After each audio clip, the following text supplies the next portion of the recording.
And that's what we're going to dive into today. We want to go, beyond just the final score, beyond the box score. Mm-hmm. We've looked at game recaps, USA Today, ESPN, Bleacher Report, and also fan reactions from places like Reddit or NBA. Get the whole picture.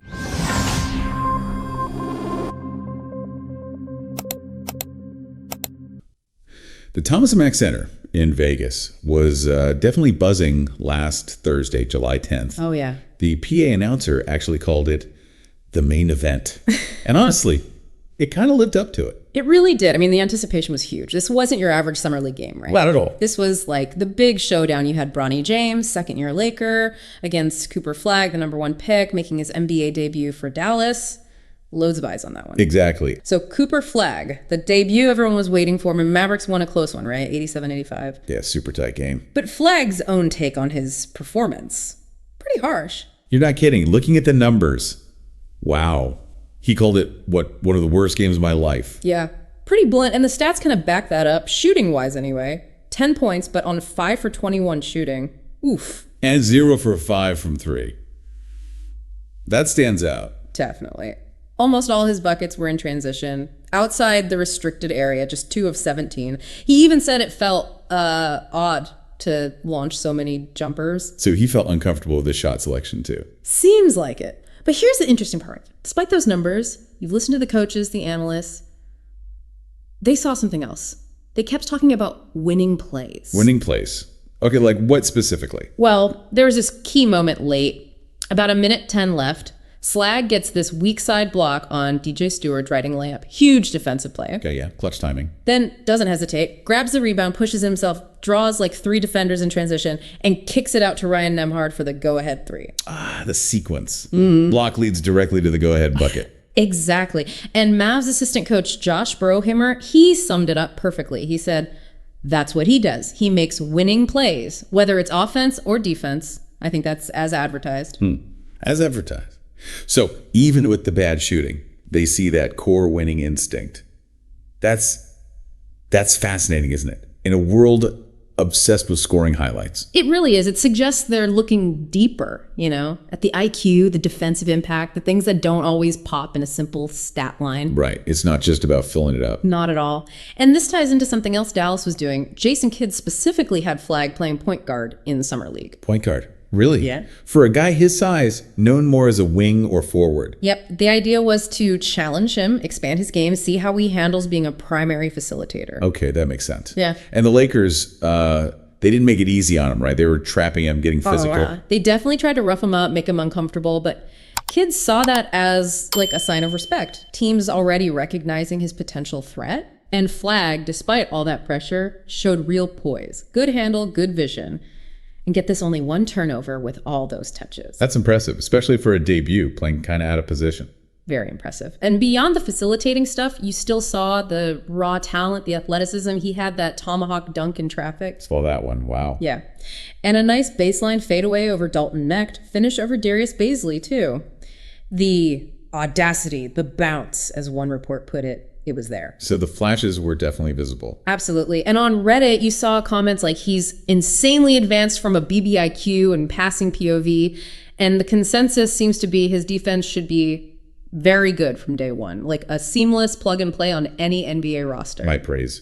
Especially considering, how young is he really? That's the thing. He's basically college freshman age, won't even turn 19 until he's got like 2 months of actual pro games under his belt. Man. That context is crucial. Yeah. It makes the poise even more striking, but it also screams, patience required. Absolutely. Ton of development still ahead. But the foundation looks incredibly strong. Okay, so let's shift gears. Let's talk Bronny James. Right.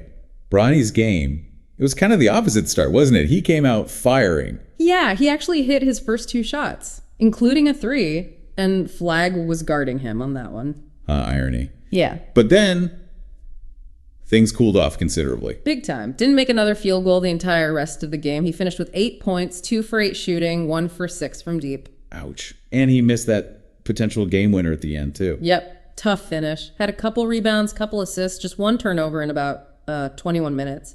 But his plus-minus was -3, while the other Lakers starters were positive. Kind of tell the story there, too. So a mixed bag offensively, clearly.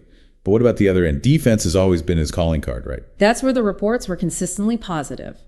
Excellent defense. He's eager to take on difficult defensive assignments. They called him a bulldog defender. Yeah, I saw that term. Uses that almost 6'8" wingspan really well. He's tenacious. Makes up for being maybe a little undersized for a guard positionally. Defense seems NBA ready or close to it. Okay, so defense is solid. Offense still developing. Seems to be the narrative. He definitely looked more comfortable out there than maybe last season, in a pro setting. But the shooting, still an adventure, as one source put it. Yeah, those California Classic numbers weren't great either. 2 points, 1 for 5.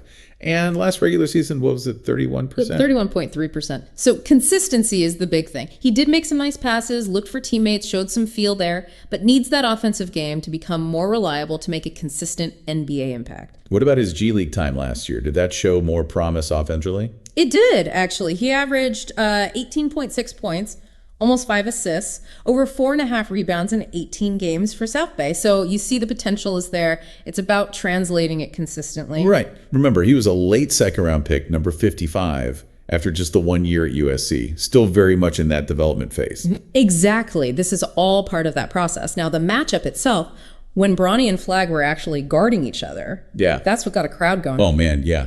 Every time they switched onto each other, you heard the oohs, and that was the main event stuff people came for. Totally electric. And they had some direct moments. We mentioned Bronny hitting those first 2 shots with Flagg on him. Mm-hmm. Then there was this really physical play. Bronny kind of bodied Flagg up, poked the ball away, so they called a foul, but it was physical. Right. Sending a message, maybe? Could be. And then, right after that, Flagg comes back down, calm as you like, and just drills a mid-range jumper right over Bronny's outstretched hand. Okay, a little back and forth. Love it. Yeah, it was great theater. And their comments after the game were interesting, too. What did they say? Bronny acknowledged the height difference. Flagg, having half a foot on him, said he was just trying to stand my ground. Called Flagg a great player, gonna be something special. Respect there. Nice. And Flagg. Flagg mentioned the mismatch, too, against a smaller guard like that, and basically said he needed to take advantage of the size advantage. So both aware of the dynamics. Okay, so this brings us to maybe the most important context. Summer League itself, it's different, right? Oh, absolutely. It's its own beast, as one source said. Definitely not real basketball in the regular season sense. How so? What makes it so unique? Well, you've got teams thrown together quickly. Some guys are just fighting for a training camp invite or G League spot, maybe an overseas contract. Then you have the top picks just trying to get acclimated to the speed, the physicality. It's often, messy, chaotic, and totally revealing all at once. Messy, chaotic, and revealing. I like that. So it's almost like a lab. Exactly. That's a perfect way to put it. Coaches and players are supposed to make mistakes. They're out there to make those exact mistakes because they don't matter in the grand scheme of standing. Right. So they can experiment, try new things without the pressure of a regular season loss. Precisely. That's why you see Dallas putting Flagg at point guard. Or why it's okay for Bronny to take that potential game winner, even if he misses. It's about development, about pushing boundaries in a low-stakes environment. Which raises that big question then. What can you actually take away from Summer League performances? Yeah, that's the million-dollar question. The key is perspective. Never judge them off their first game. Remember Wemby last year? Oh yeah, his debut was rough, wasn't it? 2 for 12 shooting. People said he looked lost out there. And look at him now. So it's not about the final stat line of one game in July. It's about seeing the flashes, the tools, the instincts, how they react, how they learn. Got it. Process over immediate results. Mm-hmm. Okay, so let's tie it all together. What does this specific game, this context, tell us about their futures based on what we're reading? Let's start with Flagg. Okay, Flagg. Despite the shooting woes in Game 1, the overall outlook seems really positive. The consensus seems to be his floor super high, NBA rotation guy minimum, basically no bust risk. No bust risk for a number 1 pick. That's reassuring for Mavs fans, I guess. For sure. The projection seems to be a future elite second option, maybe makes an all-NBA team or 2 down the line, a couple all-star appearances, stuff like that. So star potential, but maybe not necessarily the primary carry the franchise guy, more like a high-level number 2. That seems to be the vibe, and the belief is he'll figure out the shooting. It'll come. There was even talk he might not play the whole Summer League schedule. They've maybe seen enough of the core stuff already.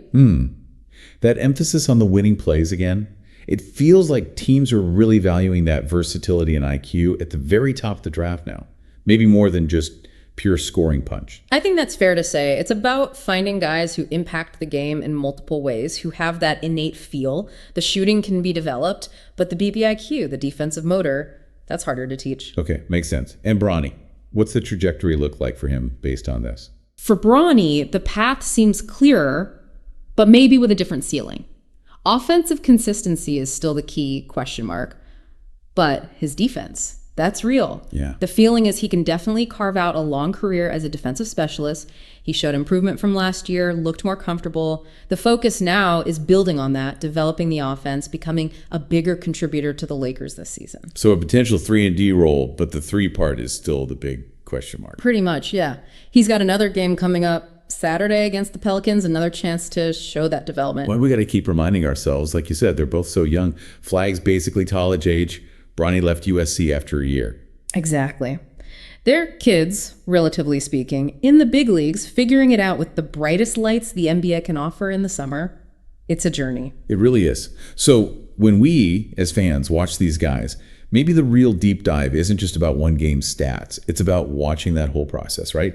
Seeing how that raw talent gets shaped and refined under all this pressure. Yeah, spotting those little indicators, the flashes of skill, the decision-making, the resilience. That's maybe more telling than whether the jumper fell on one night in July. Which leads to a final thought, maybe something for you, the listener, to chew on. In this world that wants instant analysis, hot takes, immediate results, how much should we really value that early potential, those foundational skills we talked about, compared to a flawless performance right out of the gate, especially in a setting like Summer League, where the stakes are supposedly low, but the spotlight is incredibly bright? How do we balance patience with expectation for these young stars?